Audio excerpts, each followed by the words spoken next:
वन्यजीव संरक्षणाची जबाबदारी सांभाळणाऱ्या महाराष्ट्र वन खात्यातील एका युवा महिला वनरक्षकाने धाडस, चिकाटी आणि आत्मविश्वासाच्या जोरावर कन्याकुमारी ते काश्मीर हा 3538 किलोमीटरचा प्रवास एकटीने मोटरसायकलवर करत विक्रमाला गवसणी घातली। नागपूर जिल्ह्यातील हिंगणा येथे कार्यरत वनरक्षक आम्रपाली पडघन हिने हा प्रवास अवघ्या 130 तास 35 मिनिटात पूर्ण केला।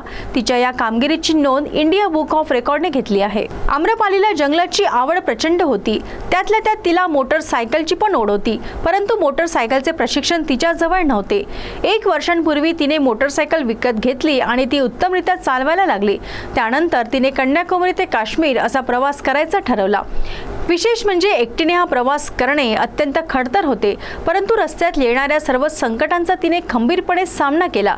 रस्त्यात भूस्खलन झाले, बर्फवृष्टी झाली, परंतु जिद्द आणि चिकाटीच्या बळावर तिने हा प्रवास पूर्ण केला। विशेष म्हणजे ती एका विश्वविक्रमाला गवसणी घालत आहे हे तिच्या ध्यानी म्हणेही नव्हते, परंतु पहिल्याच दिवशी सुमारे 890 किलोमीटरचा प्रवास तिने मोटरसायकलने केला।